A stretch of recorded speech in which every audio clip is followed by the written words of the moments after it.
what perfect timing for your arrival with the Queen. We have indeed managed to find her, and she's calling.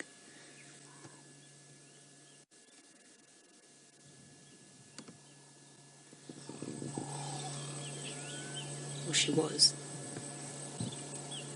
calling for her cubs. Oh, now at 8 months old. Oh, there she goes again.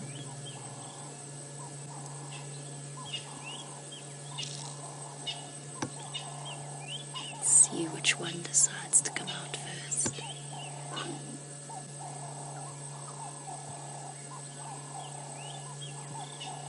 At 8 months old, her little cubs are showing serious signs of independence. Oh, she's calling again. And we noticed that with the young male this morning, while we waited, where we went to go and take the rest of the crew,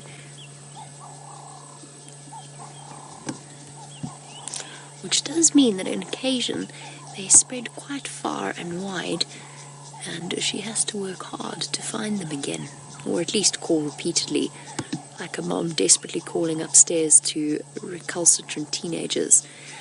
One in South Africa, speaking of Karula, you wanted to know when will she start mating again.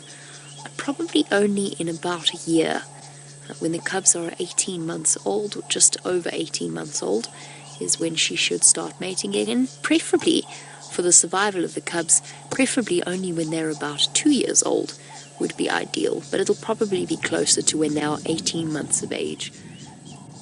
And then since they're 8 months old now, that is in another 10 months time actually, so not a full year, 10 months. Where are your babies? I know where one was. He moved off quite far away from Karula this morning.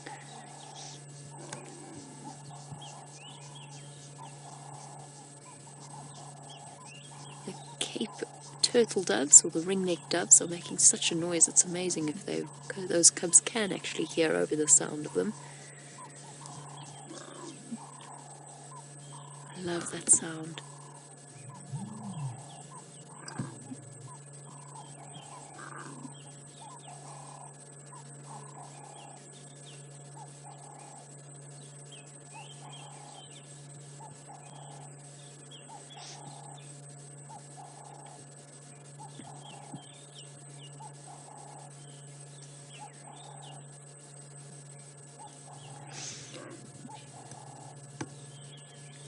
I'm trying to keep my voice down as much as possible so that her cubs can also hear their mom calling. Selena, you're wondering, I've obviously been with the Anderson male. Shame. She's calling them, but she's too round to move.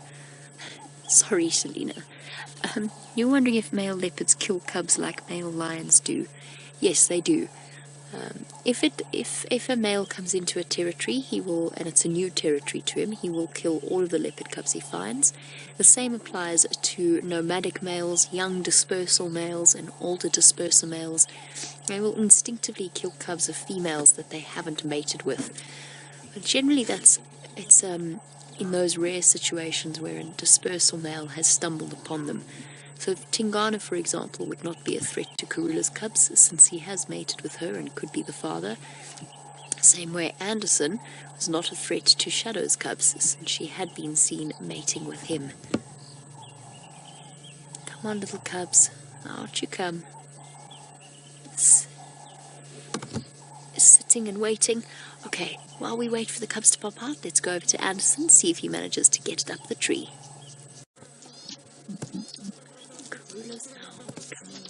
Next to us, still calling. Sorry about that, everybody. We lost signal right at the crucial moment. She's now calling much louder,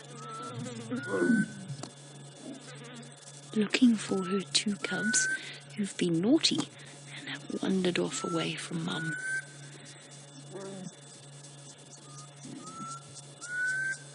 Here comes one. Here comes a cub. I see you, you little thing. Come on. Sorry about that, everybody, but as you can see, a happy reunion with one of the little cubs. Karula still calling and searching for the second. Now, this isn't anything to be concerned about. The cubs are roaming further and further afield as they get older, showing more and more signs of independence. And Karula probably has to do this on a regular basis. Sit and call and call and call and call before her cubs decide to return back to her once again. But what a beautiful image that we have here. Mum and I think daughter. It is particularly dark. It's darker than it looks on the camera. It's very dark for me. I can't quite see exactly which one we have here. But a beautiful portrait of Mum and little cub reunited once again. Now, where's the second one? Both panting heavily in the muggy evening heat, with full bellies of impala. I'm just keeping my eyes peeled for cub number 2 to come back and join in. Now, unfortunately, it is getting very dark for us. We won't be spotlighting Karula's cubs, so we might just have to come back again tomorrow morning in the hope that they are still around. As you can see, it is getting very dark. Our cameras won't be able to cope for too much longer. But at least we've seen the reunion with one gorgeous little cub. A thorough cleaning from Mum, and perhaps a scolding as well for ignoring her for so long.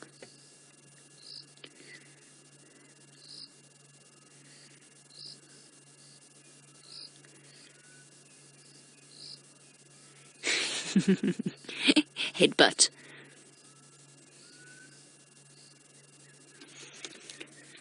Still hoping we're going to get to see the other cub, but unfortunately the light is getting dimmer by the moment.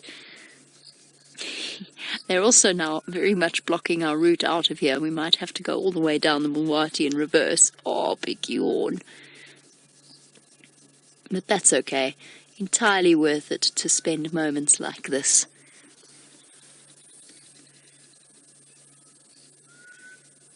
My eyes are straining in the dark to try and look around me. I keep thinking I'm seeing flashes of movement, but I'm not. You can see Karula's still aware that she is missing one of 2. Looking around intently, she stopped calling for now. But she will presumably resume again in a moment. Heavy panting. Getting mobile after. And Shane, you wanted to know what the leopard count was for today. Well, today in total, we had Karula, 2 cubs, that's 3, plus Tundi, that's 4, plus Anderson, that's 5. Unless I'm very much mistaken. This afternoon, it's been 3, because I don't think we can count a leopard cub that we haven't seen, even if we know that it's here somewhere. Is that right? Have I missed any out? In the last 2 days, we didn't manage to break up.